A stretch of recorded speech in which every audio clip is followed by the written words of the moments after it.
quem quer trabalhar com marketing, desenvolvimento de produto, quem quer trabalhar com pessoas através da comunicação, vai para a rua, sai de tua bolha.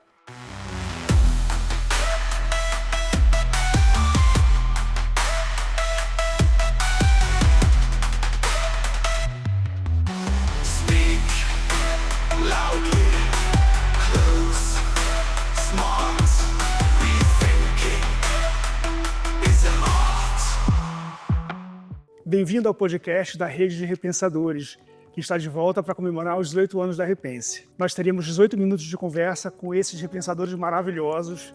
E hoje eu tenho a alegria de estar com a repensadora Nani Gilatti. Conheço a Nani, nem vou falar há quanto tempo, né, Nani? Porque para a gente não revelar... Crianças. Vamos ser discreto com a idade. Esse tempo todo a Nani sempre trabalhou com pesquisa e principalmente com comportamento, né, com nível de profundidade, que acho que vi poucas vezes na minha vida, assim, né? Um tipo de pesquisa, um tipo de sensibilidade muito especial. Então, Nani, bem-vinda. Muito bom ter você aqui com a gente. E eu queria começar esse nosso papo perguntando para você uma coisa, né? Como expert, né, em pesquisa, a pesquisa mudou tanto nesses anos todos, né? Agora com digital, com algoritmo, né, tanta coisa envolvida. Como é que você explicaria, nos dias de hoje, para minha avó, o que a Nani faz? Eu creio que não deixei de fazer, só fui aperfeiçoando a minha capacidade de sentir as pessoas. Claro que isso é embasado numa metodologia para trazer um dado um pouco mais estruturado, informações, mas é sempre esse olhar, né, sobre as pessoas, sobre os movimentos como sociedade que fazemos. Você acompanhou também minha carreira, né? Assim como eu acompanhei você bem jovem. Então, ela sempre teve esse lugar de olhar para o ser humano, para ver os movimentos, claro, ligados ao mercado, ligados a relações com marca, com produtos, categorias. Hoje em dia, muito voltado para a área de masculino e feminino, dessa sociedade. Então, eu creio que eu diria para minha neta, Sofia, mais do que para minha avó, que a abuelita olha e acompanha o ser humano nesse caminhar pelo mundo. Olha que lindo, gostei. Caminhadas do ser humano pelo mundo. E o mundo mudou, né, nesses 18 anos. Mas como é que você falaria um pouco dessa evolução, né? 18 anos atrás, né? O que era pesquisa e hoje, 2024, o que é pesquisa. O que mudou, Nani? Creio que a forma como as empresas, de uma forma geral, se relacionam com o consumidor. Tem mudanças estruturais, Otávio, que eu tenho pensado muito em relação a isso. Quando eu comecei, nós tivemos um boom do Plano Real e o Brasil não conhecia o Brasil. Conhecia só Rio e São Paulo, as classes A, que consumia muito, nós temos idade para lembrar, a maioria nem lembra, mas era 70%, 80% do consumo do Brasil estava na classe A. E, de repente, o Brasil olhou para um mundo de pessoas que não tinham as características iguais à classe A. Então, nós tivemos um boom de pesquisas, Qualis e Quanti, durante uns 15 anos. Quem é esse Brasil? Né? Esse Brasil profundo, como eu digo. Quem é esse pessoal? A música sertaneja começou a deixar de ser brega para ser uma música, uma opção maravilhosa que nós temos. As coisas do norte, do nordeste, a Bahia despontou nesse período. Então, assim, o Brasil descobriu o Brasil, né? E aí vieram as redes sociais e veio um processo de globalização de mercado, em que também já, nesse período que nós iniciamos, era toda uma experiência e um experimento. Havia muito erro, obviamente, mas nós, como publicitários, como pesquisadores, podíamos experimentar. Havia essa possibilidade de margem de erro.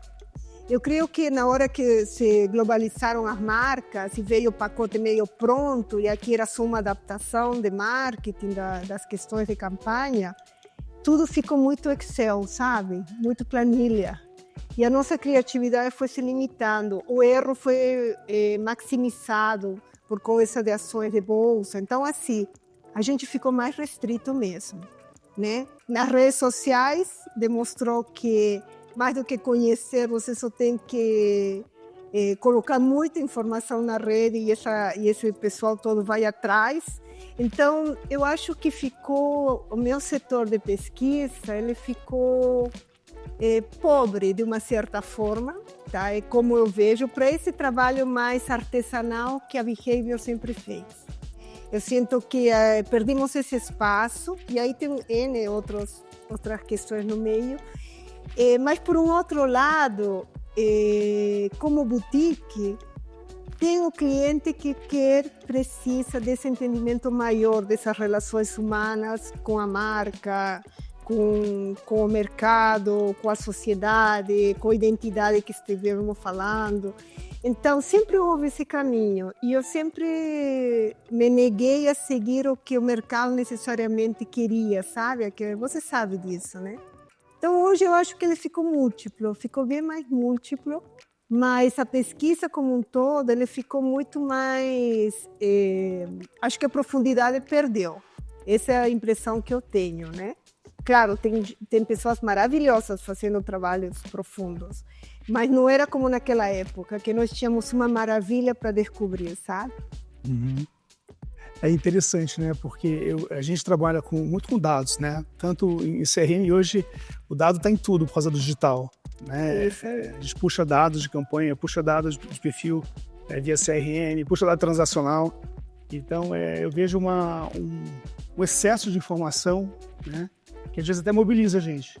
Você tem tanta informação e essa coisa de separar o joio do trigo, olhar para essa quantidade de informação e conseguir tirar uma conclusão realmente profunda e não, né, superficial, é um desafio, né? Um desafio. Eu acho que a gente nunca teve tanto dado disponível, né, para as marcas, para as empresas, e ao mesmo tempo a gente não teve nunca tanto desafio para analisar esses dados. E tão efêmero o dado, não é?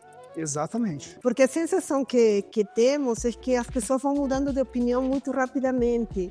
E eu creio que isso é uma grande espuma, né? Porque, na realidade, a gente vê num período como ser humano, como sociedade de transformações de conceitos e de valores, né? Eu sempre falo que o tecido social, ele se fragmentou muito devido às mudanças da grande narrativa, né, que isso se usa muito na academia, o conceito de uma só narrativa que construía a nossa visão de mundo, ele se modificou muito na década de 60, 70, e aí hoje a gente trabalha com fragmentações de narrativas, então você vai se encaixando em todas elas, então tem uma coisa efêmera e uma certa superficialidade, mas o ser humano, tá, meu amigo, é o ser humano. A gente quer ser amado, a gente quer ser aceito, a gente quer viver bem, a gente quer ser respeitado. Então, essas bases, eu não vejo grande mudança. Eu vejo muito medo, né? Eu vejo muita reação, sabe? Reativo. Mas quando você põe um diálogo de amor, eu tenho tentado fazer no meu trabalho também nessa questão do empoderamento feminino, de sair das polarizações, de criar pontes de diálogo. Então, quando você entra, eu olho para você, por mais que você esteja no espectro político exatamente no lado oposto, eu tento criar esse diálogo, é um ser humano que aparece ali. Eu acho que esse é um desafio mesmo, né? O diálogo se tornou um dos maiores desafios da nossa era, né? Porque as diferenças elas estão realmente mais gritantes, né? Não dá mais para segmentar o homem e a mulher, a terceira idade, é tudo junto e misturado, e muitos perfis diferentes. Mas é muito legal. Identidades, né? Muitas identidades, mas é muito legal isso que você falou. No fundo, todo mundo é ser humano, todo mundo é movido a sentimento, é movido a atenção, a acolhimento. Eu vejo assim, quando a gente fala dessa nova geração Z nas empresas, por exemplo, que se critica muito, a geração Z, eu falei, cara, a gente tem situações que a gente percebe no dia a dia e no final das contas a conversa, o diálogo, o acolhimento, ele vale para qualquer idade, ele vale para qualquer perfil, né? Exato. Muito bacana. Agora, você como Repense, e eu preciso dizer isso, você sempre, Otávio, teve esse olhar também. Você está falando de mim, do meu trabalho, eu sou tua entrevistada, mas eu preciso dizer que nós nos conectamos há 20 e tantos anos, sei lá quanto tempo atrás, mais, né? Por causa disso. Porque não era todo mundo que no meu discurso de profundidade se engatava. E a gente sempre se engatou, e você sempre tentou, na sua área, até o nome Repense, né? Tem um conceito social já atrás, há 18 anos, entendeu? Então, eu creio, por isso te digo, sempre há pessoas que estão com um olhar além da espuma. Então, e as relações, né? A gente discutia projetos de marketing direto, pensando nos relacionamentos de fato, lembra, Otávio? Muito. Nossa, eu lembro no começo da minha carreira, assim, um projeto que a gente fez para uma marca de eletrodomésticos, que chamava Estilos e Estágios, que a gente falava de perfis e segmentações de um jeito que, posso falar a verdade, até hoje, muita marca não fala e não faz. Então, assim, eu acho que, Nani, obrigado pela referência à Repense. Eu acho que, e uma das coisas que eu acho que fez a Repense conseguir ter esse perfil foram os parceiros que a gente teve mesmo. Se não fosse a parceria com a Behavior, a gente jamais conseguiria ter feito algumas coisas que a gente fez. A gente não faz nada sozinho, né? Não faz. Eu vi ontem um discurso do Arnold Schwarzenegger falando exatamente sobre isso. Assim, sobre a falácia, que é até o termo que se usa muito em inglês, né? O self-made man, o self-made woman. E ele diz que ele fica muito chateado quando se referem a ele, porque ele tem uma história muito, muito interessante, né, de vida, como self-made man, porque ele fala, cara, se não fosse meu treinador, eu não teria virado o que eu virei de lutador. Se não fosse os diretores de cinema e todos os autores e todos os coaches que eu tive na vida. Então, eu acho que esse é toda a razão da rede de pensadores. Por trás tinha essa humildade da colaboração, da troca, da complementariedade, né? Que a gente nunca deixou de ter, né, Nani? A gente parou de fazer os nossos encontros de pensadores, mas a gente nunca parou de se relacionar. Então, não, até porque eu creio que sempre houve, e eu me lembro quando você me trouxe essa ideia lá atrás, nem sabia que tinha dado 18 anos já, contando que você estava pensando nesse projeto. E teve uma coisa que eu fiquei pensando, essa que você me chamou para a gente conversar aqui. Nós tínhamos admiração e temos admiração pelo outro, por todos eles. Né? Além da amizade, nós temos. Então, assim, eu aprendi muito com cada um deles. Espero ter contribuído com cada um deles. Até hoje, claro, não com todos, porque a vida é louca. Estou agora em Lisboa, mas essas conexões se mantiveram e nós sempre tivemos um olhar para a sociedade de contribuição. Ilane, olhando para o futuro, né, da pesquisa, o que você diria assim, pensando a gente está num momento muito louco, a gente comentou sobre dados, né? A gente tem dado pra caramba, só na rede social a gente faz para os nossos clientes, né, social listening das plataformas, traz muito insight legal, mas de novo, sempre tem o perigo, né, daquela informação não ser bem analisada. Isso é exatamente isso, essa maturidade na análise, né, que é tão necessária. Mas pensando no futuro da pesquisa, o que você acha que as empresas precisam repensar em relação à pesquisa daqui para frente? Nessa nova era que a gente está vivendo, de tecnologias, de pluralidade, de comportamentos tão Estandardizado. Exatamente, tão misturados também, né? Outro dia eu estava comentando com uma amiga assim, não dá mais para você saber a idade de ninguém pelo comportamento ou nem pela aparência. A pessoa pode ter 30, pode ter 50, tanto pela cabeça e pela aparência. Então, assim, tudo mudou muito. O que você acha que as empresas, voltando à pergunta, precisam repensar em relação à pesquisa nesse futuro, nesses próximos anos? Eu creio que as pessoas de marketing, os mais jovens, que acostumaram a se envolver o marketing na tela, né, através de dados, são muito bem formados, com várias pós, com diversas línguas, são pessoas brilhantes, mas precisa de rua. Então, o que eu diria, quem quer trabalhar com marketing, desenvolvimento de produto, quem quer trabalhar com pessoas através da comunicação, vai para a rua. Sai de tua bolha, porque publicitário vive no mesmo restaurante, no mesmo boteco, anda em bolha, né? O marqueteiros igual. Então, assim, a gente sai da tua bolha, começa a andar na rua. É na rua que o Pulsar existe. Isso vai te dar insights. Eu nunca esqueci isso. Então, para mim, é na rua e nos lugares, não só aqueles que eu habito, porque são a minha bolha, mas nos lugares que eu não costumo ir, esse olhar, o marketing está na rua, depois volta para dentro da companhia, estrutura com todos os teus conhecimentos técnicos, formata. Não, muito legal isso, porque parece tão óbvio, né? Mas não é. A gente fica por trás da tela, por trás do computador, analisando um monte de relatório, né? As áreas de BI, não só nas agências, mas as empresas também ganharam muito poder, muita força, porque realmente é desafiador minerar e analisar tantos dados. Mas quando você vai para campo, tudo muda. Eu falo muito isso aqui na Repense. Tudo bem, a gente tem um monte de relatório, tem um monte de dados, mas você já foi no PDV? Você já foi conversar com o vendedor? Você já foi na... Isso. A gente fez agora um trabalho para um laboratório farmacêutico e a gente foi conversar com os médicos. Já tinha um monte de dados. Mas eu falei, vamos lá conversar com o médico. E, claro que aparecem sutilezas que o dado no relatório nunca vai trazer. Que nunca funciona. E eu creio que também o marketing tenta encaixar, né? Então, assim, a geração Z, sei lá, mais 60. Então, você disse uma coisa muito rica aqui, que eu quero pontuar. Não existe mais esses encaixes quando nós falamos em atitudes e valores. Os comportamentos sempre foram um produto disso. Isso lá atrás, quando a gente desenvolveu o trabalho de lifestyle. Então, hoje, uma pessoa de 70 anos, a gente estava falando da nossa amiga, ela tem comportamentos que eu não tenho, que eu sou mais jovem.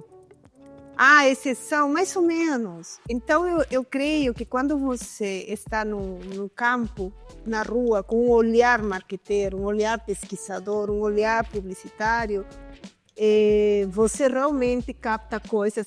Muita gente falou, você conseguiu antecipar muitas coisas que vieram, teus estudos, mas é porque eu sempre tive esse olhar.